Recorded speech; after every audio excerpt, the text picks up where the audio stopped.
আমাদের জান। আমাদের মতো শত আজহারি মারা যাবে, জামিয়াকে জমিনে থাকতে হবে। জামিয়া যুগে যুগে আমার এই ধর্মের সুন্নিয়তের মধ্যে তাজদীদ সাধন করবে। মনে রাখবেন, মাইজবান্ডার দরবার শরীফ, আমরা হাজার মানুষ দুনিয়া থেকে চলে যায়, মাইজবান্ডার বাকি থাকবে।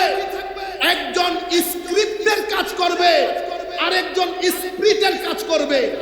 কারো কাজ স্ক্রিপচুয়াল হবে, কারো কাজ স্পিরিচুয়াল হবে।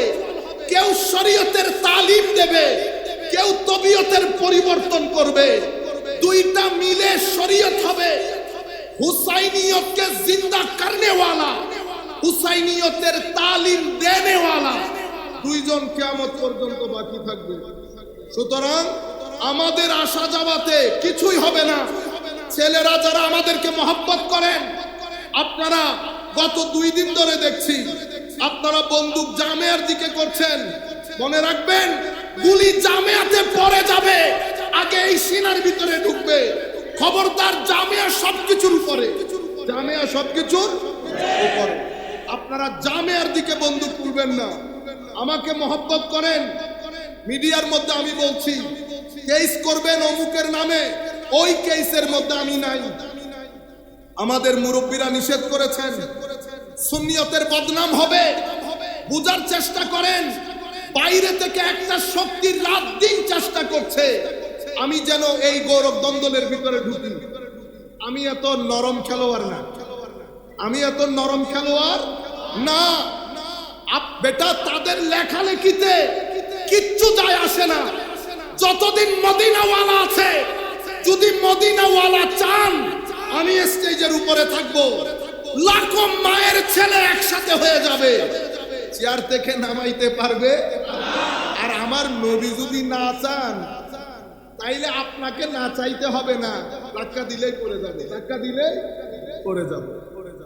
খেদমত আমরা যখন শুরু করেছি 2005, এখন 2026, কত বছর হয়েছে? 21 বছর হয়ে গেছে। 21 বছরের খিতাবত সবার সামনে, 21 বছরের কাজও সবার সামনে। আপনারা বুঝতে পেরেছেন? জবাবদিহিতা কাউকেই করতে হবে না। আমরা আমার নবীর দরবারে জবাবদিহিতা, কারো কাছে জবাবদিহিতা নয়। নবী যেই দিন নারাজ হবে, তরুণ প্রজন্ম সেই দিন পিছন থেকে সরে যাবে। হুসাইনিয়তের ফলাফল কি? ফলাফল হচ্ছে দুনিয়ার মধ্যে সম্মানিত হবেন, ঘরের মধ্যে শান্তি থাকবে, সন্তানরা বাধ্য হবে। খাটের মধ্যে লাখো মানুষ দাফন কাফনের শরীক হয়ে কেঁদে কেঁদে আল্লাহর দরবারে ফরিয়াদ করবে, আল্লাহ মানুষটা হুসাইনি ছিল। কবরের মধ্যে সুয়াল জবাব এক ধরনের থাকবে। আমার নবী দেখে যখন মুস্কি হাসি দেবেন, কবরের মধ্যে উর্স হবে, উর্স। আর কবর থেকে যখন বের হবেন, ফেরেশতা স্পেশাল আসবে কোরআনের ভাষায়। আমার আল্লাহ নূরের বাহন দিবেন, নূর দিবেন। সেই নূরের আলোকে কিয়ামতবাসী হাহাকার করবে। আলাদা প্যান্ডেল থাকবে। ইন্নাল্লাযীনা সাবাকাত লাহুম মিনাল হুসনা উলাইকা আনহা মুবআদুন। ওই প্যান্ডেলের দিকে নিয়ে যাবে ফেরেশতারা। অতঃপর প্যান্ডেলের বাইরে দাঁড়ানো ফেরেশতারা বলবে, আসেন, হাযা ইয়াউমুকুম, এটা আপনাদের দিন। আল্লাযী কুনতুম তুআদুন, যেই দিবসে ওয়াদা আল্লাহ আপনাকে দান করেছেন। হে তরুণ, তোমার জন্য দুনিয়াতে সম্মান, মৃত্যুর খাটিয়াতে সম্মান, কবরে সম্মান, কবর থেকে বাইরে সম্মান, কিয়ামতের ময়দানে সম্মান। কখন? যখন ব্যক্তি পর্যায়ে, পরিবার পর্যায়ে, মুআমালাতে, মানুষের সাথে, আত্মীয় স্বজনের সাথে হুসাইনিয়তকে লালন করবেন। হুসাইনিয়ত আল্লাহর রহমতের নাম, হুসাইনিয়ত সম্মানের নাম, হুসাইনিয়ত জান্নাতের নাম, কবরে নূরের নাম, হুসাইনিয়ত রাসূল পাকের কুরবতের নাম। সম্মানিত তরুণ, চতুর্দিক থেকে ইয়াজিদিয়তের জাল বিছানো, সেই জাল, আমরা সেই জালের মধ্যে আমরা এখন আস্তে আস্তে আটকে যাচ্ছি। এটা তরুণ প্রজন্মের প্রতি আমাদের বিশেষ মেসেজ। এখন ধরেন আপনি আমার কোনো কথা আপনার অপছন্দ হয়েছে, সৈয়দ মাসুম কামাল আজহারী সাহেবের কোনো কথা আপনার অপছন্দ হয়েছে, অপছন্দ জানাবেন, অবশ্যই জানাবেন, কিন্তু কিভাবে জানাবেন? একভাবে জানানো এটাকে বলে ভদ্রতা, আরেকভাবে জানানো এটাকে বলে উগ্রতা। অভদ্রতা না, ভদ্রতা অভদ্রতা না, অভদ্র মানুষও উগ্রতার নিচে, বুঝতে পেরেছেন? অভদ্রতা দিয়ে মারামারি হয় না, উগ্রতা দিয়ে মারামারি হয়। তাইলে সৈয়দ মাসুম কামাল আজহারী সাহেবদের একটা দরবার আছে, তাদের পিছনে আরেকটা বড় বাতিঘর আছে, বুঝতে পেরেছেন? সেই বাতিঘরের মাধ্যমে বাংলাদেশের ভূখণ্ডে হাজারো আলো জ্বলেছে। তাইলে মাসুম কামাল আজহারী এক ব্যক্তির নাম না, তার পেছনে একটা মহাসমুদ্র আছে।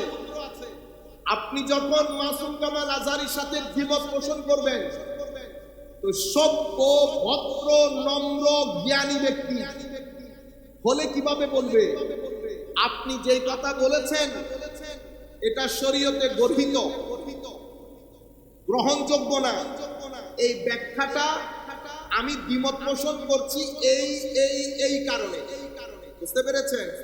আমি ব্যক্তির প্রতি অসন্তোষ প্রকাশ করছি না, বক্তব্যের সাথে দ্বিমত পোষণ করছি। এবং আমি যখন বলছি দ্বিমত পোষণ করছি, ভদ্র ভাষায় উনাকে জানাচ্ছি, এটার নাম ভদ্রতা। এটার মাধ্যমে জ্ঞানের দরজাগুলা খোলে, কোন ধরনের ফাসাদ তৈরি হয় না। এটাকে আরবিতে বলে নাকদ, নুন কফ দাল, নাকদ। ইংরেজিতে বলে ক্রিটিসিজম, বাংলাতে বলে সমালোচনা। কিন্তু আপনারা যে সমালোচনা বলেন সেই সমালোচনা না, এটা একটা পজিটিভ জিনিস। যারা লেখাপড়া করে তারা জানে, আমাদেরকে বইপত্র দেয় এটার উপর একটা ক্রিটিসিজম লেখার জন্য। মানে কোন বিষয়ের সাথে আপনি একমত, কোন বিষয়ের সাথে আপনি দ্বিমত, সেটা দলিল আকারে লিখেন, যেন জ্ঞানের আরেকটা দরজা উন্মোচিত হয়। আমি এটা না করলে, শুধু যদি বলি এটা খারাপ, এটা খারাপ, ওইটা খারাপ, সাথে যদি ফতোয়া দিয়ে দেয়, এটাকে বলে নুন কফ দোয়া নাকদ। প্রথমটা দাল দিয়ে, দ্বিতীয়টা দোয়া দিয়ে, নাকদ। আর নাকদু মানাহু আল হাতম, হাতম মানে হ্যামার দিয়ে বাইরাইয়া মাথা ফাটাই ফেলা। এখন আপনি যদি হ্যামার দিয়ে বাড়ি দিতে আসেন, মাসুম কামাল আজহারী দুইটা কাজ করবেন। হয় আপনাকে তার শক্তি প্রদর্শন করবেন, যেটা উচিত, আমাদের শিক্ষায় যেটা উচিত। পুরো সারি দিয়ে কথা বলি না, বলি না, আমরা বলি না, উঠে দিশাস না, তারপরে সাইজ কি ঘটনা ঘটে। এটা হচ্ছে আমি মসজিদে তো আনপার্লামেন্টারি ওয়ার্ড ব্যবহার করতে চাচ্ছি না, অসংসদীয়। এটা আপনি সভ্যর আগে একটা শরীয় লাগাই দেন, ওইটাই এই ধরনের কথা বলা, ওইটাই ভদ্রতার আগে একটা সরো লাগাই দেন, ওইটাই, বুঝতে পেরেছেন?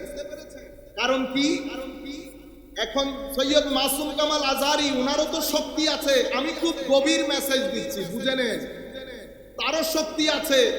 সে ইচ্ছে করলে শক্তি প্রদর্শন করতে পারে, তার পেছনেও মহাসমুদ্র আছে। সেটা যদি প্রদর্শন করে, সমাজের মধ্যে ক্ল্যাশ হবে, হবে কিনা? হবে, ক্ল্যাশ হবে, মারামারি হবে, নেগেটিভ এনার্জির আদান প্রদান হবে। তার মাধ্যমে দুটি জিনিস ঘটবে। অমুসলিমের কাছে আমার নবীর দ্বীনের বদনাম হবে, আমার নবীর মিশনের বদনাম হবে। মদিনা শরীফের মধ্যে আমার নবী মনে মনে কষ্ট পাবে, নাম্বার ওয়ান। নাম্বার টু, যাদের বয়স 15 থেকে 20 বছর, আমার যে বাইকটা নাচ করতে বলছে, তারা ফ্রাস্ট্রেটেড হবে, ডিপ্রেসড হবে, সুন্নিয়ত ছাড়বে, এক পর্যায়ে গিয়ে তারা দ্বীনও ছেড়ে দিবে। এইটিজম বেড়ে যাবে সমাজের মধ্যে এবং ধর্ম দ্রোহিতা বেড়ে যাবে। শুধু কি, মাসুম কামাল আজহারীর নেগেটিভ রিটালিয়েশনের কারণে। আপনারা বুঝতে পেরেছেন? এখন আপনি যিনি লিখছেন, ওনারও তো মুরব্বী আছে। মাসুম কামাল আজহারীর কোন ফলোয়ার যদি লেখে, এটা মাসুম কামাল আজহারীর জিম্মাদারি। হয় তাদেরকে তরবিয়ত দেবে, নতুবা ডিসওন করবে। এরা আমার কেউ। যেমন আমি বলছি, আমাকে যারা অনুসরণ অনুকরণ মহব্বত করে, আমরা তো না অনুসরণীয় না অনুকরণীয়, আমাদেরকে মহব্বত করে, সেই মহব্বত আল্লাহ আল্লাহ রাসূলের জন্য করে। আমাদের মধ্যে মহব্বত করার মতো কোনো যোগ্যতা নাই, এবং আমি আল্লাহ আল্লাহ রাসূল সাক্ষী করে বলতেছি নাই। সেটা যাহা করে আউলিয়ায়ে কেরামের কারণে করে। আমি বলছি, সেটা আশিকরা তারা সবাই শুনতেছে। আমার কোন ছেলে যদি কমেন্টে গালির পরিবর্তে গালি দেয়, তো আমি না তার জন্য দুনিয়াতে কবরে হাসরে তো প্রশ্নই আসে না। আমাদের মুরব্বীরা আমাদেরকে এই শিক্ষা দেয় নাই। আমি এখানে বলে দিচ্ছি, যারাই গালি দেবে তাদের সাথে আমাদের কোনো সম্পর্ক নাই। কারণ হয় হুসাইনিয়ত নয় ইয়াজিদিয়ত। ইয়াজিদিয়ত কি দেখা যায়? মানে আপনি কি দেখাইতে পারবেন হুজুর এটা ইয়াজিদিয়ত? না, ইয়াজিদিয়ত একটা মানসিকতার নাম। ইয়াজিদিয়ত একটা জীবন আদর্শের নাম, যেই জীবন আদর্শের মধ্যে করাপশনের প্যাকেজ আছে, অভদ্রতা, উগ্রতা, ধর্মান্ধতা, শরাবখোরি, বলতে থাকেন আপনি। সবকিছু এক গ্লাসের মধ্যে দিয়ে ফালুদা বানানোর পর যদি জিজ্ঞেস করেন হুজুর এই ফালুদার নাম কি দেওয়া যায়, তখন আমি বলবো এটাকে হয় ইয়াজিদি বলবেন অথবা ফেরাউন বলবেন, দুটো থেকে একটা। আপনারা বুঝতে পেরেছেন? এখন আপনি বলতেছেন আপনি হুসাইনি, তো হুসাইনির ভাষা এরকম হয়। আপনি আপনার কমেন্টটা নিয়ে ইমাম হুসাইনকে দেখাতে পারবেন এটা আমি কমেন্ট করেছি, দেখাইতে পারবেন? যেটা ইমাম হুসাইনকে দেখাইতে পারবেন না, সেটা আল্লাহকে কেমনে দেখাবেন? আপনারা বুঝতে পেরেছেন? সময় খুব কঠিন। তাই মাসুম কামাল আজহারীর দায়িত্ব, যারা লেখে, যেহেতু তার নামে লেখে, তার দায়িত্ব হচ্ছে ইউনিভার্সালি, ন্যাশনালি একটা মেসেজ দিয়ে দেওয়া যে এই সন্ত্রাসবাদীটা হচ্ছে, উগ্রতা প্রদর্শন হচ্ছে। কারণ কি? মনে রাখবেন, যখন দেখবেন অনলাইনের মধ্যে আলা হযরতের ছবি দিয়ে, মাইজবান্ডার দরবারের ছবি দিয়ে, জামিয়ার ছবি দিয়ে, কোন দরবারের ছবি দিয়ে সুন্নি উলামায়ে কেরামের বিরুদ্ধে কাদা ছোড়াছুড়ি হচ্ছে, তো মনে রাখবেন এটার পেছনে কোন সুন্নি থাকতে পারে না। এগুলার পেছনে যদি খতিয়ে দেখেন, আমার মিটা মিটা ভাইয়েরা আছেন, আমার মিটা মিটা ভাইয়েরা আছেন। আপনারা যাদেরকে মনে করছেন অমুক দরবারকে রিপ্রেজেন্ট করছে, কারণ কিছুক্ষণ আগে এক ভদ্রলোক আমাকে আজকে দুপুরবেলা ফোন দিয়ে বলছেন জামিয়া, মনে রাখবেন জামিয়া আমাদের জান। আমাদের মতো শত আজহারি মারা যাবে, জামিয়াকে জমিনে থাকতে হবে। জামিয়া যুগে যুগে আমার এই ধর্মের সুন্নিয়তের মধ্যে তাজদীদ সাধন করবে। মনে রাখবেন, মাইজবান্ডার দরবার শরীফ, আমরা হাজার মানুষ দুনিয়া থেকে চলে যায়, মাইজবান্ডার বাকি থাকবে। একজন স্ক্রিপ্টের কাজ করবে, আর একজন স্পিরিটের কাজ করবে। কারো কাজ স্ক্রিপচুয়াল হবে, কারো কাজ স্পিরিচুয়াল হবে। কেউ শরীয়তের তালিম দেবে, কেউ তবিয়তের পরিবর্তন করবে। দুইটা মিলে শরীয়ত হবে। হুসাইনিয়তকে জিন্দা করনে ওয়ালা, হুসাইনিয়তের তালিম দেনে ওয়ালা, দুইজন কিয়ামত পর্যন্ত বাকি থাকবে। সুতরাং আমাদের আশা যাওয়াতে কিছুই হবে না। ছেলেরা যারা আমাদেরকে মহব্বত করেন, আপনারা গত 2 দিন ধরে দেখছি আপনারা বন্দুক জামিয়ার দিকে করছেন। মনে রাখবেন, গুলি জামিয়াতে পড়ে যাবে, আগে এই সিনার ভিতরে ঢুকবে। খবরদার, জামিয়া সবকিছুর উপরে, জামিয়া সবকিছুর উপরে। আপনারা জামিয়ার দিকে বন্দুক তুলবেন না। আমাকে মহব্বত করেন, মিডিয়ার মধ্যে আমি বলছি কেস করবেন অমুকের নামে, ওই কেসের মধ্যে আমি নাই। আমাদের মুরব্বীরা নিষেধ করেছেন, সুন্নিয়তের বদনাম হবে। বুঝার চেষ্টা করেন, বাইরে থেকে একটা শক্তির রাত দিন চেষ্টা করছে আমি যেন এই গৌরব দ্বন্দ্বের ভিতরে ঢুকি। আমি এত নরম খেলোয়াড় না, আমি এত নরম খেলোয়াড় না। বেটা, তাদের লেখালেখিতে কিচ্ছু যায় আসে না। যতদিন মদিনাওয়ালা আছে, যদি মদিনাওয়ালা চান আমি স্টেজের উপরে থাকবো, লাখো মায়ের ছেলে একসাথে হয়ে যাবে, চেয়ার থেকে নামাইতে পারবে? আর আমার নবী যদি না চান তাইলে আপনাকে না চাইতে হবে না, ধাক্কা দিলেই পড়ে যাবে, ধাক্কা দিলেই পড়ে যাবে। খেদমত আমরা যখন শুরু করেছি 2005, এখন 2026, কত বছর হয়েছে? 21 বছর হয়ে গেছে। 21 বছরের খিতাবত সবার সামনে, 21 বছরের কাজও সবার সামনে। আপনারা বুঝতে পেরেছেন? জবাবদিহিতা কাউকেই করতে হবে না। আমরা আমার নবীর দরবারে জবাবদিহিতা, কারো কাছে জবাবদিহিতা নয়। নবী যেই দিন নারাজ হবে, তরুণ প্রজন্ম সেই দিন পিছন থেকে সরে যাবে। তরুণ প্রজন্ম পিছনে থাকা তো নবী, ওলি, গৌস, কুতুব, আবদাল সবার একটা ফিউজাত বাকি থাকবে। বুঝতে পেরেছেন? সুতরাং যে কাজগুলো আমরা করছি সেটা আমরা বন্ধ করি। আর আমরা যারা প্রধানের ভূমিকা পালন করছি, আমরা যেন একটা মেসেজ দিয়ে দেই। কেন? কারণ ধরেন মাসুমকে মহব্বত করনে ওয়ালা অনেকে আছে না, তো তারা রিটালিয়েট করবে। আমি এখন যে মেসেজটা দিচ্ছি, বাংলাদেশ থেকে শুরু করে বিদেশ পর্যন্ত, আমেরিকা পর্যন্ত, আপনারা যারা আইসিটি আইনে মামলা হাবি জাবি এগুলা চিন্তা করছেন, মাপ চাচ্ছেন, আমরা ওই মামলা হামলায় নাই। আরো লিখতে দেন, তারা লিখলে আমার নিয়ামত বেড়ে যায়, আমার নিয়ামত আরো বেড়ে যায়। এটা আমার জন্য একটা দারুণ কাজ হয়। আলহামদুলিল্লাহ রাব্বিল আলামিন। বিনয়ের সাথে অনুরোধ করছি আরো লেখেন, আরো লিখেন। যাই হোক, আমার সম্মানিত মুরব্বিয়ানে কেরাম, দুটি শব্দ কোরআন শরীফের মধ্যে এসেছে। একটার নাম, একটা হচ্ছে সবর, একটা হচ্ছে শুকর। কয়টা শব্দ?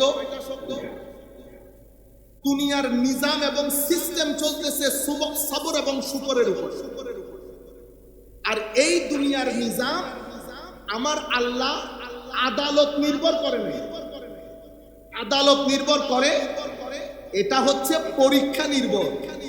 তো পরীক্ষার মধ্যে যদি আমি আদালত প্রতিষ্ঠা করি, পরীক্ষার মধ্যে যদি আদালত করি তো পরীক্ষা হবে না। আমি যদি মনে করি প্রশ্ন এমন ভাবে করবো যেন আমার ছেলেরা উত্তর দিতে পারে, একটু অন্যরকম হয়ে যাবে না জিনিসটা? তো পরীক্ষাতে আদালত হয় না, পরীক্ষাতে মেধার টেস্ট হয়। আমার আল্লাহ দুনিয়া বানিয়েছেন আমাকে আপনাকে টেস্ট করার জন্য। তো টেস্ট করতে হলে কি দরকার? তো টেস্ট করতে হলে দুটি জিনিস দরকার হবে, হয় আপনি হাসির মধ্যে, নয় আপনি কান্নার মধ্যে, হয় আপনি সুখের মধ্যে, নতুবা আপনি দুঃখের মধ্যে, হয় আপনি আলোতে, নতুবা আপনি অন্ধকারে। তাইলে পৃথিবী হচ্ছে আলো আধার, সুখ দুঃখ, এই দুইটার সমন্বয় পৃথিবীর জীবন। কারণ আমার ছেলেরা যদি একদিনে টাকাওয়ালা হইতে চায়, হতে পারবে। আমিন সাহেব যদি আপনি একদিনে হয়ে যেতে চান, আমাদের ছেলেদের মধ্যে মানে অনেক সমস্যার মধ্যে একটা মূল সমস্যা হচ্ছে, ওনারা এখন আমার আমিন চাচাদের শুধু গাড়ি দেখেন, কিন্তু শুরু নির্গুমরা, মাথা থেকে পা পর্যন্ত ঘাম জড়ানো দিন, এগুলা কেউ দেখে? মনে রাখবেন, আমার আল্লাহর নিয়ম হচ্ছে শ্রম ছাড়া ধন আসে। আমি ছেলেদেরকে বলছি, বেটা, শ্রম ছাড়া যদি ধন আসে তো মনে করবেন আপনি রাইট লেফট করেছেন। কি করেছেন? Right left. কালকে একটা জায়গায় গিয়েছি, সেখানে একজনে ঘর দেখাইতেছে। তা আমি বলতেছি কি কাজ করে? কোন জায়গায় এই কাজ করে? আল্লাহ 2 নম্বরই করছে। সব ব্যবসা করে আপনি এত বড় ঘর দাঁড় করাবেন? ই মহালা, এটা অসম্ভব। কথা বলতে বলতে আরেকজন এসে বলতেছে, হুজুর এটা উনি অমুক জায়গা থেকে 1 কোটি টাকা মেরে দিছে। কি দারুণ! ছেলেদের সমস্যা হচ্ছে, এটা আপনারা শুধু বিল্ডিং দেখেন, বিল্ডিং আসল বিষয় না। বিল্ডিং এর ভিতরের সুখ আসল বিষয়, শান্তি আসল বিষয়। 1 টাকা যদি পিকনিক বলিয়েন না ভাই, মসজিদের মধ্যে আওয়াজ করব আমি, আপনাদেরকে তরবিয়ত দিচ্ছি। কোন মাহফিলের মধ্যে গিয়ে রাজনৈতিক ময়দানে করবেন সেটা ঠিক আছে, মসজিদের মধ্যে আপনি কেন ঠিক বেঠিক বলবেন? যদি ঠিক আপনি জানেন তো ওয়াজ আপনি করেন, এগুলা বলিয়েন না। আর হুজুর যদি বলে ঠিক কিনা বলেন, চুপ থাকবেন। ঠিক বলার দায়িত্ব আপনার। কিছু তরবিয়ত দরকার। ছেলেরা যারা লেখাপড়া করছে তারা এগুলা নিয়ে হাসাহাসি করে, আপনারা এগুলা করবেন। এগুলো তরবিয়ত দিচ্ছি মাইকের মাধ্যমে, অনেক জায়গায় যাচ্ছে। আমি চাচ্ছি আর একটা রেভলিউশন তৈরি হবে। তাইলে ঘরের সুখ আসল জিনিস, বুঝতে পেরেছেন? ঘরের সুখ আসে প্রথম বিষয় আকলুল হালাল, হালাল রুজি দিয়ে। এই জন্য সুফিয়ায়ে কেরাম যে 7টা স্তম্ভের উপর তরিকত তাসাউফকে দাঁড় করিয়েছে, সেই 7 স্তম্ভের এক স্তম্ভের নাম হালাল রুজি। কি রুজি? হালাল। হালাল রুজির বাইরে স্থিরতা আসবে। সুতরাং আমাদের ছেলে পুলে যারা টাকা ইনকাম করছেন, এখন আপনি সারাদিন ইয়াজিদি, মসজিদে ঢুকে হুসাইনি, তাইলে দুইটা একসাথে হয়ে গেছে, ডুয়াল পার্সোনালিটি। তো যদি পার্সোনালিটির মধ্যে দ্বৈততা থাকে জিন্দেগির মধ্যে, আপনি চাইতে চাইতে হোয়াইট হাউসের ভিতরেও যদি ঢুকে যান, হায় হায়, এখানে শান্তি আসবে। সব কিছু আপনার হাতে দিয়ে দিয়েছে আল্লাহ। সাকিনা, মনের প্রশান্তি আমার আল্লাহর হাতে রেখে দিয়েছে। টাকা দিয়ে দিয়েছে, ধন দৌলত দিয়ে দিয়েছে, যাহা মন চাই খেতে পারবেন। একটা জিনিস আমার আল্লাহর হাতে রেখে দিয়েছে, সেটার নাম সাকিনা। কোরআনে পাকের মধ্যে ওয়াল্লাযী আনজালা সাকিনাতা আলা কুলুবিল মুমিনিন লিয়াজদাদু ঈমানাম মা ঈমানিহিম।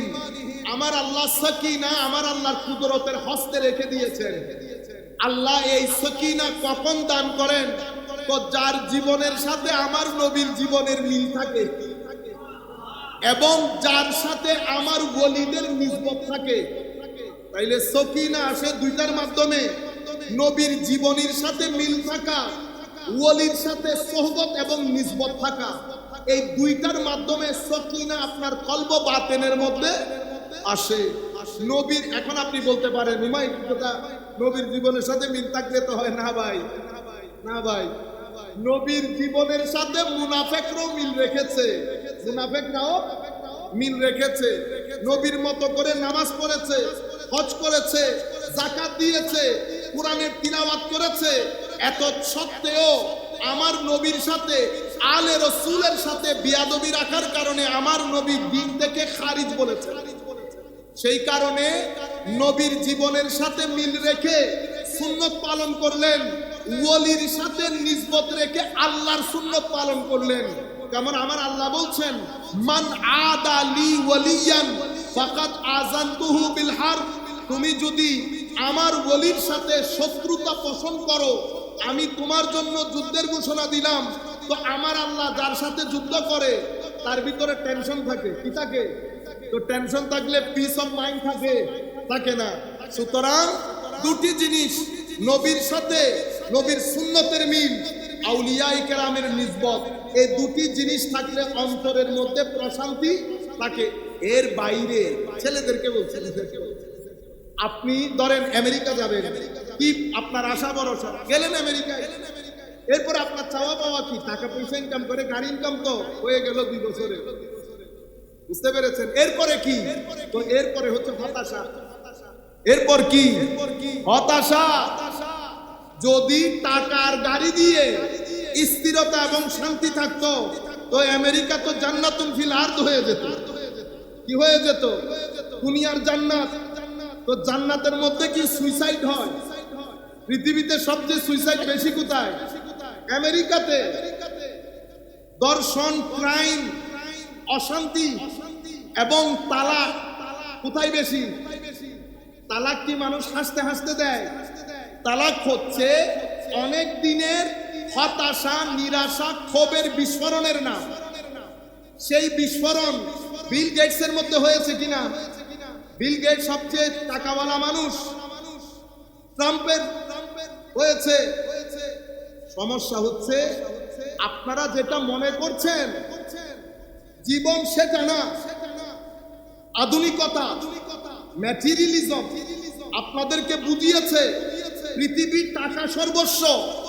পৃথিবীর টাকা সর্বস্ব না, পৃথিবী আকল সর্বস্ব না, পৃথিবী বিবেক সর্বস্ব না। যদি তাই হতো হযরত আদম আলাইহিস ইসলামের কোনো প্রয়োজন পড়তো না, আমার নবীরও আসার কোনো প্রয়োজন ছিল না।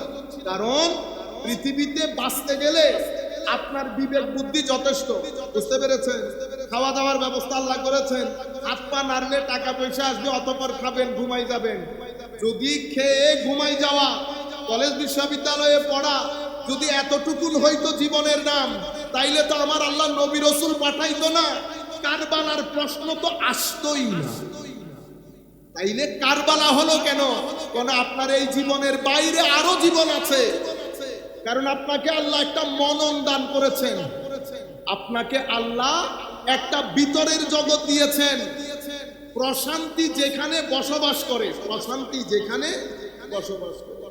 এখন সেই দুনিয়ার স্থিরতার জন্য আপনাকে হুসাইনিয়ত বুঝতে হবে, ইয়েজিদিয়ত বুঝতে হবে। কারণ ইয়েজিদিয়ত উগ্রতা এবং অশান্তি, অস্থিরতার নাম। হুসাইনিয়ত স্থিরতা, মানসিক প্রশান্তি এবং শান্তির নাম।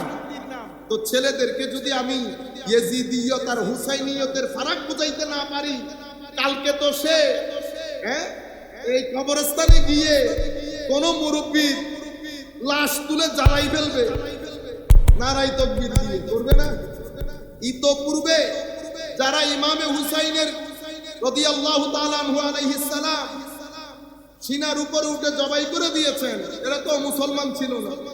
তো মুসলিম সোসাইটির মধ্যে যখন কেউ বলবে যে আমাদের এখানে কোনো ফারাক নাই, উই অল আর মুসলিম, তাহলে বুঝতে পারবেন ভিতরে কি আছে, ভিতরে ঝামেলা আছে। আপনাকে পরিষ্কার করে দিতে হবে আপনি কারবালার প্রান্তরে কোন সাইটে দাঁড়িয়ে আছেন। নতুবা তরুণ প্রজন্ম কনফিউজড হবে। কেন? আমাকে বাংলাদেশে কেউ যদি জিজ্ঞেস করে আপনি কোত্থেকে এসেছেন, ওয়ার আর ইউ ফ্রম, আমি কি বলবো? I am from Bangladesh. বেকুব বলবে না আমাকে? বেটা ঢাকাতে দাঁড়ায়, তুমি বলতেছো তুমি ফ্রম বাংলাদেশ, তুমি তো আসলেই বাংলাদেশে। আমি যদি মুসলমান দেশে থাকি, মুসলমান দেশে উত্তর এক ধরনের হবে, নন মুসলিম দেশে থাকলে উত্তর আরেক ধরনের। কোন নন মুসলিম যদি আমাকে জিজ্ঞেস করে ধর্ম কি, আমি বলবো I am a Muslim, I am a Muslim. কিন্তু মুসলমান দেশে যদি কেউ জিজ্ঞেস করে আপনি কোন ধর্ম লালন করেন, আমি বলবো আই এম এ সুন্নি মুসলিম। আরো পরিষ্কার করলে বলবো আমি সুন্নি মুসলিম, মাযহাব অনুসরণ করি, সাথে তরিকতপন্থী। এটা হচ্ছে আমার ডিটেইল ইন্টারপ্রিটেশন। কিন্তু নন মুসলিম দেশে কি আমি বলতে যাব আমি হানাফি মাযহাবের লোক? কোনো দরকার আছে? আমি তারে বলতে যাব আমি তরিকতপন্থী? নো, আই এম এ মুসলিম, বাস। এখানে মুসলমানদের দেশে আপনাকে অবশ্যই বলতে হবে আপনি কোন লাইনে, হয় ইয়াজিদি নয় হুসাইনি।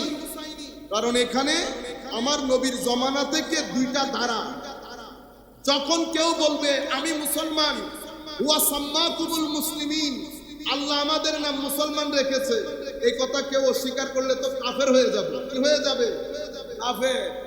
ঘটনা সেখানে না, অফিসের মধ্যে মাসুম নাম তিনজনের, মাসুম নাম তিনজনের। তো মাসুম ডাক দিলে তো তিনজন কথা বলবে, তখন কি করেন? তখন আইডেন্টিফিকেশন নাম্বার বা নোটস বা মুড লাগিয়ে দেন। Masum manager, Masum officer, Masum cashier. বুঝতে পেরেছেন? এখন যদি বলেন না না ভাই আমরা সবাই ব্যাংকার, তো কাজ হবে না। যখন কেউ এই কথা বলবে যে আমরা তো মুসলমান, অফকোর্স আমরা মুসলমান, বাট আপনি এটা পরিষ্কার করে দেন না, বলতে দোষ কোথায়? হয় আপনি হুসাইনি, নয় আপনি ইয়াজিদি, আপনি হয় আওয়ামী লীগ নয় বিএনপি, নয় আরো কি কি, আপনি পরিষ্কার করে দেন। যদি বলেন না না আমরা আপনি করি, পার্টি করি, তাহলে বুঝতে হবে ওই যে মিটা মিটা আইডেন্টি হাইড করে, আইডেন্টিটি হাইড করে। মনে রাখবেন, আপনাদেরকে আমি সতর্ক করছি এবং এই মিডিয়ার মাধ্যমে পুরা বাংলাদেশ ব্যাপী যাতে এই মেসেজ যায়। গত কিছুদিন ধরে পলিসি বানানো হচ্ছে, আগামী 7 মাসের মধ্যে প্রত্যেক এলাকার 60% মসজিদ যেন দখলে চলে যায়। ঘুমান আপনারা, ফতোয়া মারেন, 60% মসজিদ ইনিয়ে বিনিয়ে ডাইরেক্টলি ইনডাইরেক্টলি মসজিদ দখলে চলে যাবে। অলরেডি অনেক এলাকা 50-60% মসজিদ দখলে চলে গেছে। নাম্বার 1। নাম্বার 2, 6-7 মাসের মধ্যে প্রত্যেকটা এলাকায় আলাদা করে ঈদ জামাত কমিটি ঘোষণা করা হবে। আপনি মনে করবেন আমার চাচার কাছে আসবে, সমাজের গণ্যমান্য ব্যক্তিবর্গের কাছে আসবে যে আমরা আমার নবীর সুন্নত ওপেন ফিল্ডে ঈদ জামাত করব। বুঝতে পেরেছেন? যাদের চেহারার দাম আছে প্রত্যেককে রাখবে। ইমামতিতে কিন্তু আরেকজন আসবে, ইমামতি আপনারটা করবে না। বড় জায়গা থেকে ডক্টর আসবে, প্রফেসর আসবে। এই পলিসি বানানো হয়ে গেছে। গত 2 ঈদের মধ্যে বাংলাদেশের অসংখ্য জায়গায় সেটার অ্যাপ্লিকেশন হয়ে গেছে। আমরা ঘুমাই। আপনারা বুঝতে পারছেন? সুতরাং আমরা সামগ্রিকভাবে আপনাদেরকে বলবো, তরিকত তাসাউফের লোকদেরকে বলবো, আমরা একবার জেগে উঠি। আমরা ইলম শিখি, মসজিদের সাথে সম্পর্ক করি, কোরআনের তেলাওয়াত শিখি। আমি নামাজ পড়তে জানি না, মসজিদে আসি না। আমাদের মধ্যে ডুয়ালিটি দেখেন। কিভাবে আমার আল্লাহ রাসূল রাজি হবেন? আমার নবী বলেছেন 2টি জিনিস রেখে যাচ্ছি, কিতাবুল্লাহ ও আহলে বাইত রাসূলিল্লাহ। তাহলে কিতাব আল্লাহ ও আহলে বাইত রাসূলিল্লাহ 2টি জিনিস তো আমার নবী 2টাকে আঁকড়ে ধরতে বলেছেন। সোসাইটির মধ্যে, আমাদের দেশের মধ্যে কেউ কোরআনকে আঁকড়ে ধরে, আলে রাসূলকে ছেড়ে দেয়, কোরআনকে ছেড়ে দেয়। আমি আগে আমারটা বলি। আমরা যারা আলে রাসূলের মহব্বত দাবি করি, আলে রাসূলকে গ্রহণ করি, আমরা তাদের আদর্শকে গ্রহণ করি। মোস্টলি কোরআনের তিলাওয়াতই করতে জানি না, বুঝা তো অনেক দূরের কথা। তাইলে আপনি একটা রেখেছেন, একটা ছেড়েছেন। আর কেউ কোরআন কোরআন কোরআন, কোরআনের পাখি, কোরআনের পাখি, মানুষ কোরআনের পাখি। পুরা মুহররম মাস চলে গেছে, আলে রাসূলের ভাষা কথা জবানের মধ্যে আসেই নাই। একটা ইফরাত করেছে, একটা তাফরীদ করেছে। আমাদের মেসেজ এতেদালে তরুণ প্রজন্মকে বলছি, কোরআন পড়া শিখেন, নতুবা ইমাম হুসাইন খুশি হবেন। হুসাইনিয়ত কোরআন, কোরআনের তিলাওয়াত, কোরআনের তালিম যতটুকু নিতে পারেন নেন। এরপরে কোরআনের নূর, কোরআনের মধ্যে 2টি জিনিসের কথা বলেছেন, হেদায়েত এবং নূর। গাইডেন্স কোরআন থেকে, হেদায়েতের নূর আলে রাসূলের সিনা থেকে নেবে। 2টা মিলে ধর্ম, 2টা মিলে। এই 2টা জিনিস আমাদের সোসাইটির মধ্যে মিসিং হচ্ছে। আমরা দিন বদিন হুসাইনিয়ত বলতে বলতে কোরআন ছেড়ে দিচ্ছি, কোরআন বলতে বলতে হুসাইনিয়ত ছেড়ে দিচ্ছি। 2টাকে একসাথে করতে হবে, এটা আজকের মাহফিলের মৌলিক মেসেজ। সুতরাং আমরা চাইবো আপনারা যারা যেখান থেকে বসে আলোচনা শুনছেন, যারা কোরআন শরীফ পড়তে জানেন না, তারা কালকে থেকে অন্তত কোরআন শরীফ শিখার কাজ করেন। এটা কোরআনে পাক আপনার মেন্টাল হিলিং এ গুরুত্বপূর্ণ ভূমিকা পালন করবে। আপনি ঘুমাইতে যাওয়ার আগে, এখন তো আর কোরআন শরীফ নিয়ে বসতে হচ্ছে না, মোবাইলের মধ্যে কোরআন শরীফ আছে, একটা পেজ পড়ে তারপরে শুয়ে পড়েন। কোরআন শরীফ পড়া ছাড়া বিছানায় যাবেন না। বিছানায়, এটা আল্লাহর পক্ষ থেকে বান্দাকে দেওয়া একটা বিশেষ মহব্বতের চিঠি। এত চিঠি পড়েন, এত নিউজ পেপার পড়েন, আমার আল্লাহর কোরআনই পড়েন না, এরপরে বলেন আমি হুসাইনকে মহব্বত করি। এটা ডুয়ালিটি হয়েছে, ডুয়ালিটি হয়েছে। পাঞ্জে গানা নামাজ বড় বড় ওয়াজ, বড় বড় নুক্তা বলে কোনো লাভ নাই। এটা পাঞ্জে গানা নামাজ আপনার স্পিরিচুয়াল হিলিং এর মধ্যে অনেক গুরুত্বপূর্ণ জিনিস। সুতরাং সামনের সময় অনেক ভয়াবহ হবে, সামনের সময় অনেক অস্থির হবে, আপনারা নামাজমুখী হবেন। বলতে যেটা চেয়েছিলাম, একটা সবর, একটা শুকর। পৃথিবীকে আমার আল্লাহ সুখ দুঃখ, সাদা কালো দুটি জিনিস দিয়ে সাজিয়েছে। ছেলেরা যখন 2-3 দিন একটু দুঃখের মধ্যে থাকে, আই খোদা, আল্লাহর সাথে রাগারাগি শুরু করে, মনে হয় যেন একদিনে আমিন সাহেব হয়ে যাবে। একদিনে আমিন সাহেব একদিনে কখনো হয় না। আপনি যখন ওই রাস্তায় হাঁটবেন তো ওই রাস্তা পিচ্ছিল, ওই রাস্তার মধ্যে শুধু ফুল বিছানো থাকে না, কাটা বিছানো থাকে। সবর এবং শুকরের কাপড় পরে সামনের দিকে যেতে হয়। কেন? কতক্ষণ পরে দেখবেন একটা কাঁটা ঢুকে গেছে, তখন সবর করতে হবে। সেই কাঁটা দিয়ে অনেকক্ষণ হাঁটতে হবে, কারণ আপনি বিশ্বাস রাখবেন পায়ে যখন কাঁটা বিঁধেছে তাইলে বুঝতে হবে সামনে পানির সন্ধান আল্লাহ দিবেন। কারণ আমার আল্লাহ যখন পরীক্ষা করেন, আমার আল্লাহ একটা ইঙ্গিত দিয়ে দেন যে এই পরীক্ষার পরে একটা সুদিন অবশ্যই আসবে। কখনো আপনার সারা জীবন দুঃখে থাকবে না। ইন্না মাআল উসরে ইউসরা ওয়া ইন্না মাআল উসরে, আল্লাহ আপনি অবিশ্বাস করবেন বিদায় আয়াত একই দুইবার বলেছে। সুতরাং হে তরুণ, আপনার জীবনে যদি দুঃখ থাকে, মনে রাখবেন যখন আপনি হালাল রুজির জন্য ঘাম জড়াবেন, সেটা আমার আল্লাহ কুদরতির খাতার মধ্যে নাম এসে যায়, নাম এসে যায়। 2 বার, 1 মাস, 2 মাস যখন ঘাম জড়াইতে থাকবেন হুসাইনিয়তকে ধারণ করে, হুসাইনিয়ত আল্লাহর রহমত পাওয়ার অন্যতম একটা ওসিলার নাম। হুসাইনিয়তকে ধারণ করে যখন আপনি গা থেকে ঘাম জড়াবেন, তো সেদিন থেকে মাথায় রাখতে পারেন আল্লাহ অবশ্যই আপনার জীবনে সফলতা আনবে। যদি সফল হতে দেরি হয় তো মনে করবেন গুনাহ কিছু এমন হয়ে গেছে, আমার আল্লাহ চাচ্ছেন সেই গুনাহগুলা ঝরিয়ে ফেলতে, যাতে কবরে ঢুকার সময় হুসাইনি সৈনিকরা নিদাগ হয়ে ঢুকতে পারে, দাগহীন যেন ঢুকতে পারে। সুতরাং আমি আশা করব আপনারা এই বিষয়টা বুঝবেন। আমি আবার রিপিট করি আপনাদের জন্য, দুঃখ আসবে, কষ্ট আসবে, আপনার আমার দায়িত্ব হচ্ছে চেষ্টা চালিয়ে যাওয়া। যখন চেষ্টা চালাবো তখন হুসাইনিয়তকে ধারণ করে চেষ্টা চালাবো। যদি ইয়াজিদিয়তকে ধারণ করে চেষ্টা চালান, সফলতা আসবে। ঘরের ভিতরে শীতলতা থাকবে না, ঘরের ভিতরে শীতলতা থাকবে না, সফলতা আসবে দুনিয়াবি হাইসিয়তে। যদি সফলতা এবং শীতলতা দুটি কামনা করেন, হুসাইনিয়তকে ধারণ করতে হবে। প্রত্যেকটা ইট উঠিয়ে দেখতে হবে নিচে পানি আছে কি না। যদি ইট বেশি উঠাইতে হয়, কখনো কখনো নিরাশ হবেন না। ইট বেশি উঠাইতে হচ্ছে কারণ গুনাহ বেশি করে ফেলেছি, গুনাহ বেশি করে ফেলেছি।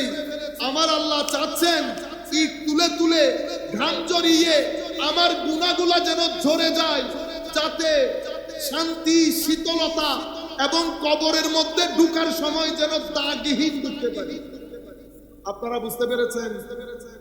কারণ দুনিয়ার মধ্যে সবর এবং শুকর, সব সময় শুকরের মধ্যেও থাকতে পারবেন না, সব সময় সবরের মধ্যেও থাকতে হয় না।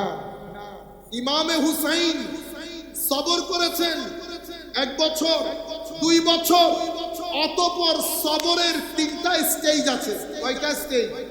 সুফিয়ায়ে কেরামের ভাষায় সবরের 3টা স্টেজ ক্রস করে যখন সর্বোচ্চ মাকাম, যেটাকে মাকামুর রেদা বলে, মাকামুর রেদা, আপনি মারলেও মারেন, বাঁচাইলেও বাঁচান, আমি হাও বলবো না, নাও বলবো না, মওলা যেটা করবেন সেটার উপর শুকর করে আপনার কুদরতির কদমে আমি সিজদা করব। এটাকে মাকামে রেদা বলে। আমার ইমাম হুসাইন জানতেন দুনিয়া থেকে চলে যেতে হবে, কারবালার প্রান্তরে নৃশংসভাবে শাহাদাত বরণ করতে হবে। আমার নবীর যুগে সেটা বিখ্যাত হয়ে গিয়েছিল। সাহাবায়ে কেরাম জানতেন, আমার নবী অনেকবার বলেছেন। ইমামে হুসাইন না জানার কথা না, হযরত ফাতেমা জানতেন, হযরত আলী জানতেন, ইমামে হুসাইন জানতেন। নতুবা এতগুলো সাহাবী বারণ করা সত্ত্বেও ইমাম হুসাইন জানার কারণে শক্তি, সাহস, মাকামে রেদা পৃথিবীবাসীকে দেখানোর জন্য কুফার দিকে ছুটেছেন। যাওয়ার সময় হযরতে আলী আসগর, আলী আকবরকে সঙ্গে নিয়েছেন। যেই মাকামে রেদা শুরু করেছেন হযরতে ইসমাঈল, সেই মাকামে রেদার চরম আকার পৃথিবীকে দেখানোর জন্য একজন বেদায়া করেছেন, আর একজন সেটার নেহায়া করেছেন। একজন শুরু, ইকবাল বলছেন বিদায়া ইসকা জিবহে ইসমাঈল, নিহায়া ইসকা জিবহে হুসেন। শুরু করেছেন ইসমাঈল আলাইহিস সালাম, আর এটার সমাপ্তি ঘোষণা করেছেন ইমামে হুসাইন আলাইহিস সালাম রাদিয়াল্লাহু আনহুম আজমাইন।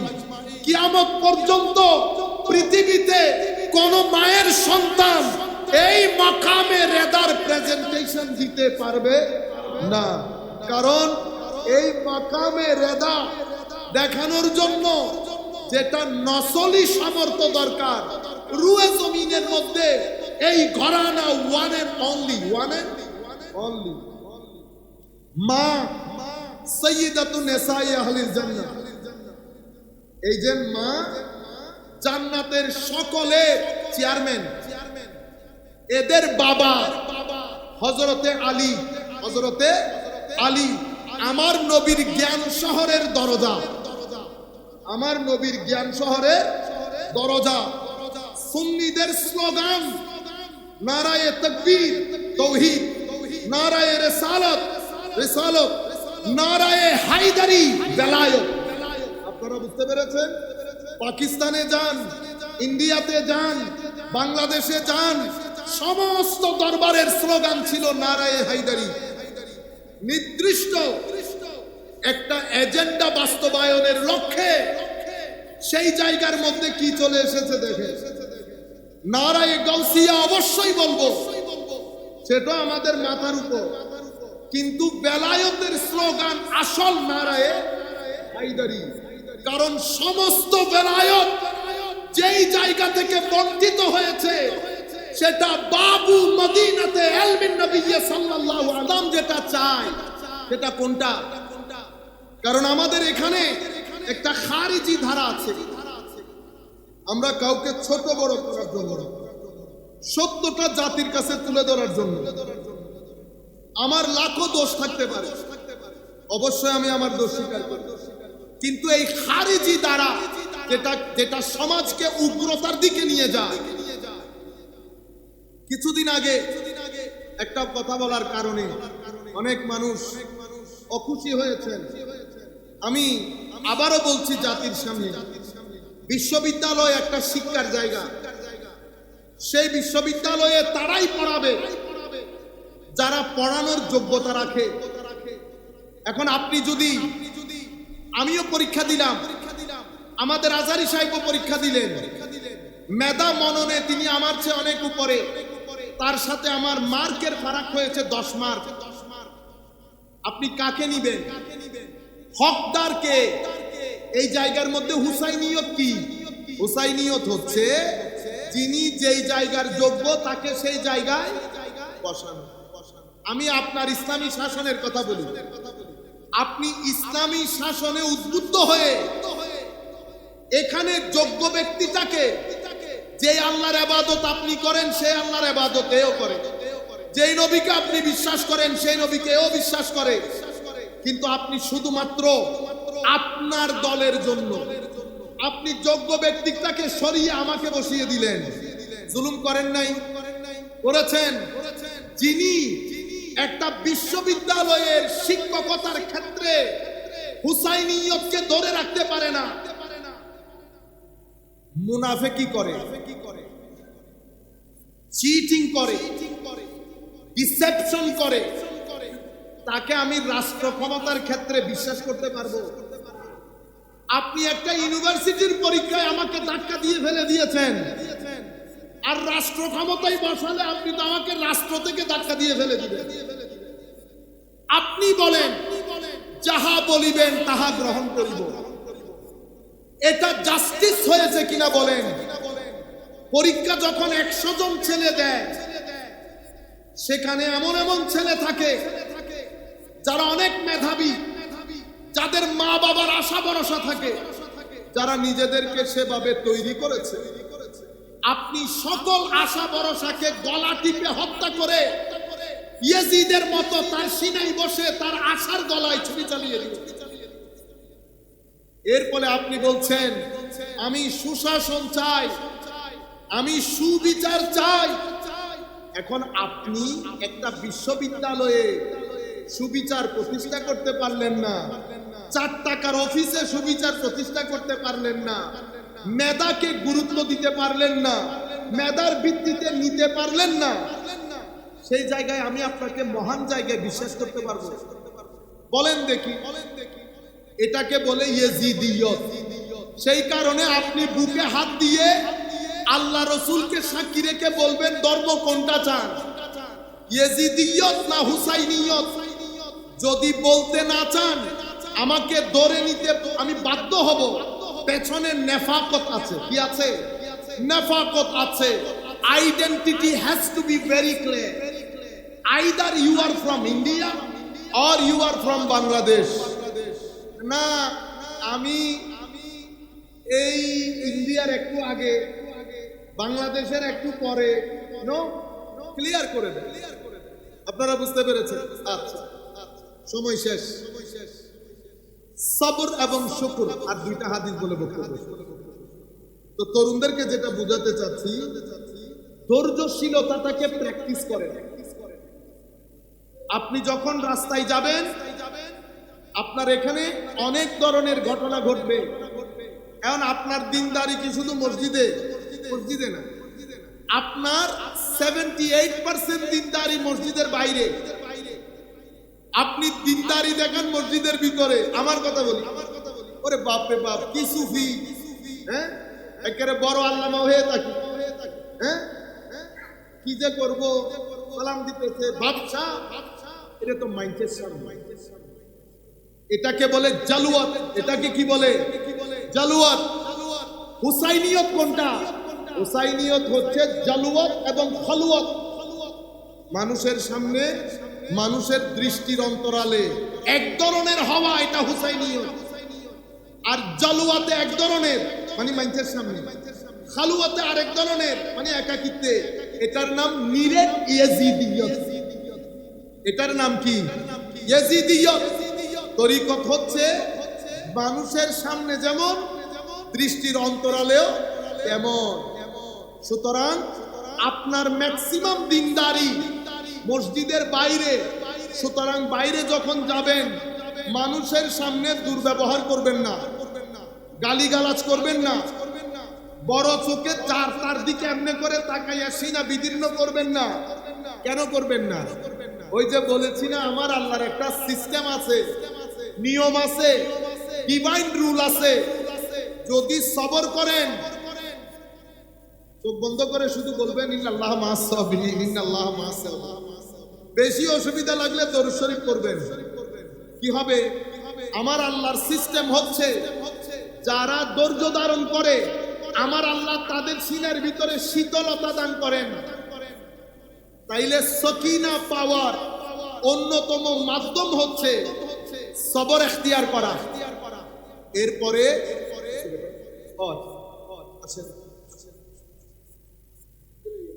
আল্লাহুম্মা সাল্লি আলা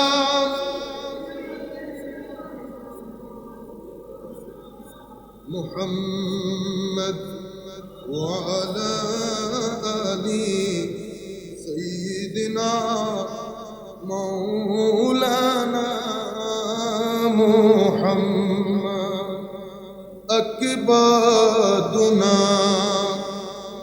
মজরুহাতুন মিল সাইফ হিজরিল মুস্তাফা তুবালি আহলে বলদতিন ফিহাল নবিয়ুল মুহতাশমি আল্লাহুম্মা সাইয়্যিদিনা মাওলানা মুহাম্মদ ওয়া আলা আলি সাইয়্যিদিনা মাওলানা মুহাম্মদ। পরীক্ষা যেহেতু আমি চাচ্ছিলাম আরটি শেষ করে দিতে, অনেক সময় হয়ে গেছে, আমরা শুধুমাত্র এই অংশটুকু বলে শেষ করে দিচ্ছি। সবাই বসে যান বেটা, নাড়াচাড়া করলে আরো 1.5 ঘন্টা কোনো আওয়াজ হবে না, মুভমেন্ট হবে না, মসজিদে হবে না। তো বলতে চাচ্ছিলাম মানুষের সাথে মানুষের অন্তরালে এলে সবর করলে আপনি যখন বাইরে যাবেন, বাইরে কি কি হয়, বন্ধু বান্ধব, কাজকর্ম, আত্মীয় স্বজন, এটা হচ্ছে আপনার আসল দিনদারির জায়গা, হুসাইনিয়তের প্রদর্শনীর জায়গা। হুসাইনিয়ত প্রদর্শনীর জায়গা মসজিদ না, হুসাইনিয়ত প্রদর্শনীর 78% জায়গা আপনার বাইরে। এখন আপনি বাইরে ইয়েজিদি গালি দেন, চোখের পাগলা গুড়ার মতো চোখ দৌড় দেয়, ইয়েজিদি আমি করলো ইয়েজিদি, আপনি করলেও ইয়েজিদি। গালি দিলেন, লোক ঠকাইলেন, একজনের 50 টাকা দেওয়া দরকার, 40 টাকা দিয়ে তার কাছ থেকে 10 টাকা খাইলেন, পুরা ইয়েজিদিয়ত করলেন। মসজিদের মধ্যে প্রথম কাতারে দাঁড়াইয়া হুসাইনিয়ত হয়ে গেলেন। এটা ডুয়ালিটি হয়ে গেল। যদি ডুয়ালিটি করেন, ভাই টাকা পয়সা ইনকাম করবেন, কিন্তু মনে রাখবেন শীতলতা আসবে। আমি তরুণ প্রজন্মকে বলছি, দুটা জিনিসে গুরুত্ব দিবেন, সফলতা, শীতলতা। সফলতা দুনিয়ার সাথে সম্পৃক্ত, শীতলতা আখেরের সাথে সম্পৃক্ত। দুটা মিলে আমার নবীর দেওয়া হুসাইনিয়ত। সফলতা, শীতলতা ইকুয়াল টু হুসাইনিয়ত। হুসাইনিয়তের ফলাফল কি? ফলাফল হচ্ছে দুনিয়ার মধ্যে সম্মানিত হবেন, ঘরের মধ্যে শান্তি থাকবে, সন্তানরা বাধ্য হবে, খাটের মধ্যে লাখো মানুষ দাফন কাফনের শরীক হয়ে কেঁদে কেঁদে আল্লাহর দরবারে ফরিয়াদ করবে, আল্লাহ মানুষটা হুসাইনি ছিল। কবরের মধ্যে সুয়াল জবাব এক ধরনের থাকবে, আমার নবী দেখে যখন মুস্কি হাসি দেবেন, কবরের মধ্যে উর্স হবে, উর্স। আর কবর থেকে যখন বের হবেন, ফেরেশতা স্পেশাল আসবে, কোরআনের ভাষায় আমার আল্লাহ নূরের বাহন দিবেন, নূর দিবেন। সেই নূরের আলোকে কিয়ামতবাসী হাহাকার করবে, আলাদা প্যান্ডেল থাকবে। ইন্নাল্লাযীনা সাবাকাত লাহুম মিনাল হুসনা উলাইকা আনহা মুবআদুন। ওই প্যান্ডেলের দিকে নিয়ে যাবে ফেরেশতারা। অতঃপর প্যান্ডেলের বাইরে দাঁড়ানো ফেরেশতারা বলবে, আসেন, হাযা ইয়াউমুকুম, এটা আপনাদের দিন, আল্লাযী কুনতুম তুআদুন, যেই দিবসে ওয়াদা আল্লাহ আপনাকে দান করেছেন। হে তরুণ, তোমার জন্য দুনিয়াতে সম্মান, মৃত্যুর খাটিয়াতে সম্মান, কবরে সম্মান, কবর থেকে বাইরে সম্মান, কিয়ামতের ময়দানে সম্মান। কখন? যখন ব্যক্তি পর্যায়ে, পরিবার পর্যায়ে, মুআমালাতে, মানুষের সাথে, আত্মীয় স্বজনের সাথে হুসাইনিয়তকে লালন করবেন। হুসাইনিয়ত আল্লাহর রহমতের নাম, হুসাইনিয়ত সম্মানের নাম, হুসাইনিয়ত জান্নাতের নাম, কবরে নূরের নাম, হুসাইনিয়ত রাসূলে পাকের কুরবতের নাম। সম্মানিত তরুণ, চতুর্দিক থেকে ইয়াজিদিয়তের জাল বিছানো, সেই জাল, আমরা সেই জালের মধ্যে আমরা এখন আস্তে আস্তে আটকে যাচ্ছি। আমাদেরকে এখন শুনতে হয় আলে রাসূলকে আলাইহিস সালাম বলা, এটা নাকি শিয়াদের কাজ। আমি তো অত কিতাবপত্র বুঝি না, আমরা কোনো আলেমও না, আমরা জের জবর দিয়ে ভালো করে পড়তে পারি না, এটা ঠিক কথা, আমি দাঁড়াই বলতেছি। আল্লাহ সাক্ষী, রসুল সাক্ষী, আমরা সত্যিকার অর্থে জ্ঞানী না। যেটা আপনারা দেখেন সেটা আউলিয়ায়ে কেরামের ফয়জ ও বরকত। যদি ওই ফয়জ ও বরকত বাদ দিয়ে দেন তো আমরা হচ্ছি খালি কলসি, আমরা খালি কলসি। সুতরাং আমরা তো আর দলিল দিতে পারবো না। তো তাকে বলেন দলিল দিতে, এখন আমি তো ভাই দলিল দিতে পারি। কিন্তু আল্লাহর দুনিয়ার মধ্যে যুগের ইমাম শাফিঈকেও দেখেছি ডক্টর আলী জুমার সুরতে, যুগের বুখারীকেও দেখেছি ডক্টর উমর হাশেমের সুরতে, যুগের গাজালিকেও দেখেছি ডক্টর সাইদ রামাদান আল বুতির সুরতে, যুগের ইমামে মুহাম্মদকেও দেখেছি শেখ ইমাম জুহাইলির সুরতে, যুগের গাজালিকে দেখেছি শেখ হাবিব ওমর, শেখ হাবিব আলী জাইনুল আবেদিন জুফরির সুরতে, যুগের ইমাম রাজিকে দেখেছি শেখ হামজা ইউসুফের সুরতে, যুগের ইমাম গাজালিকে দেখেছি ডক্টর আব্দুল হাকিম মুরাদের সুরতে। এই সমস্ত উলামায়ে কেরামকে বলতে শুনেছি আলে রাসূলের নামের পরে আলাইহিস সালাম বলতে। এখন আপনি যদি মনে করেন আপনি তাদের চেয়ে বেশি জানেন, তাইলে তো আপনি উস্তাদ, তাইলে আপনি ওস্তাদ। আর যদি মনে করেন দলিলের ফাটাফাটি হবে তো তাদের সাথে করেন, আমার সাথে আমি ছোটখাটো মানুষ। আমি আজকে একটা হাদিস শরীফ এক্সাক্ট যেভাবে উনি কিতাবের মধ্যে এনেছেন সেটা বলছেন। কিতাবের মধ্যে এই হাদিস তিরমিজি শরীফের হাদিস, আপনারা আমরা সবাই জানি। হযরত বুরাইদা উনি বলছেন কানা রাসূলুল্লাহ সাল্লাল্লাহু আলাইহি ওয়াসাল্লাম ইয়াখতুবুনা ইসজা আল হাসানু ওয়াল হুসাইনু আলাইহিমাস সালাম। আলাইহিমাস, আমি বলছি ছেলেদের যাদের হাতে মোবাইল আছে গুগলের মধ্যে তিরমিজি শরীফ 3774 লিখে দিবেন, এই হাদিসটা আসবে। তো আপনি আমাকে জিজ্ঞেস করে তো লাভ নাই ভাই, এটা তো আমি না, কিতাবের কথা। আমার নবী খুতবা দিচ্ছেন, হযরতে হাসান এবং হুসাইন ছোট ছোট বাচ্চা, চোখ বন্ধ করে দেখেন তো ঢুকতে কেমন লাগতেছে। কাপড় আটকিয়ে একবার পরে যাচ্ছে আরেকবার উঠে দাঁড়াচ্ছে।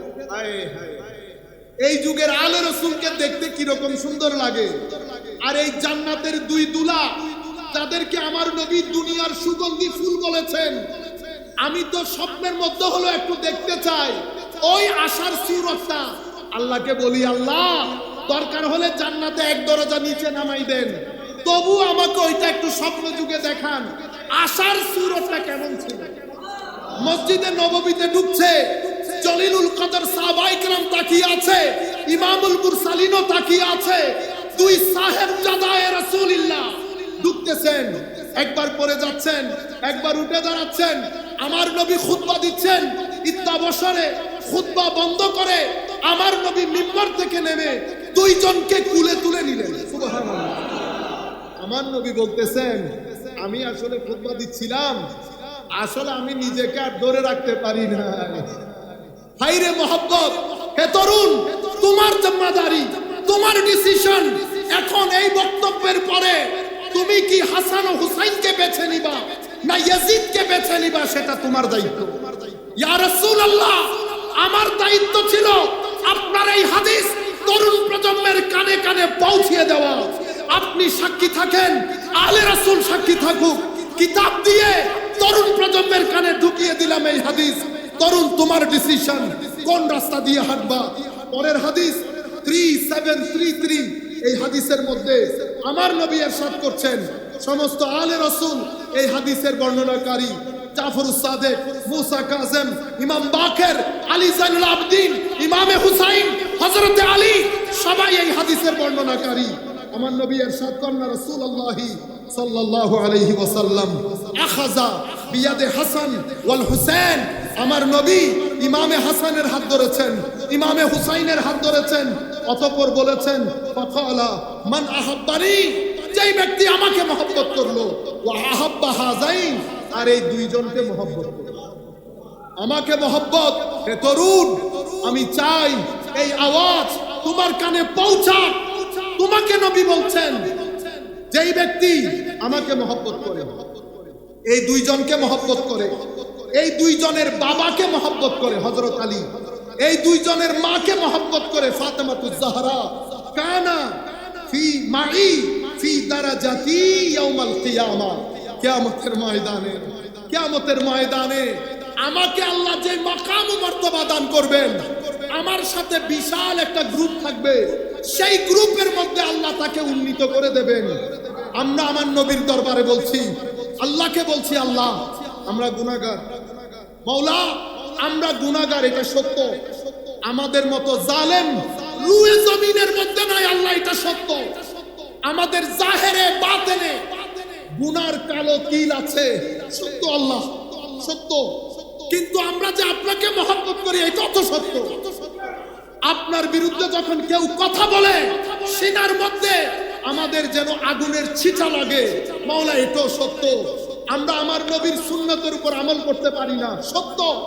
আমার নবীকে যে দিল ও জান দিয়ে মহব্বত করি এটাও সত্য। নতুবা বাংলাদেশে আমাদের সাথে কারো কোনো ধরনের মারামারি হয় নাই, কাটাকাটি হয় নাই। যারা রাজনৈতিক দল করে তারা করে, তাদের সাথে হ্যাঁ বললে হয়তো আজকে আমারও একটা 5 তারকা হোটেল থাকতো। ইয়া রাসূলুল্লাহ, শুধুমাত্র আপনার কারণে যখনই বিরোধিতা করেছি আপনার কারণে করেছি। ইয়া রাসূলুল্লাহ, যখন আপনাকে কেউ আমাদের মতো বলে আমরা বিছানায় থাকতে পারি না, যখন হযরত আলীকে মাতাল বলে বিছানায় থাকতে পারি না, যখন ইয়াজিদকে রহমতুল্লাহ আলাইহি বলে তখন আমাদের ইচ্ছে করে মাটি ফেটে ভিতরে ঢুকে যায়। কোন ব্যক্তির সাথে আমাদের শত্রুতা নাই, শুধু আলে রাসূল, আমার নবী এবং আল্লাহ তুমি। এই কারণে মানুষের সাথে আমাদের শত্রুতা হয়, কাটাকাটি হয়, মারামারি হয়, আমাদেরকে হত্যার হুমকি দেয়। কারো টাকা নিয়েছি বলতে পারবে না, কষ্ট দিলেও 10,000 বার সরি বলেছি। মাওলা কারো সাথে কোনো কিছুর ক্ষেত্রে পার্থিব স্বার্থ জড়িত হয় নাই, ফলে আপনার কারণে হয়েছে, ফলে ইয়া রাসূলুল্লাহ আপনার কারণে হয়েছে, ফলে আলে রাসূলের কারণে হয়েছে, ফলে আসহাবে রাসূলের কারণে হয়েছে। সুতরাং আমি নবীর দরবারে সকল মুসল্লিয়ানে কেরামের পক্ষ থেকে বলছি, ইয়া রাসূলুল্লাহ আল্লাহর দরবারে আমাদের জন্য ফরিয়াদ করেন। আপনাকে সাক্ষী রেখে, কুল কায়নাতের আউলিয়াকে সাক্ষী রেখে বলছি, আমরা আপনাকে বেহদ মহব্বত করি।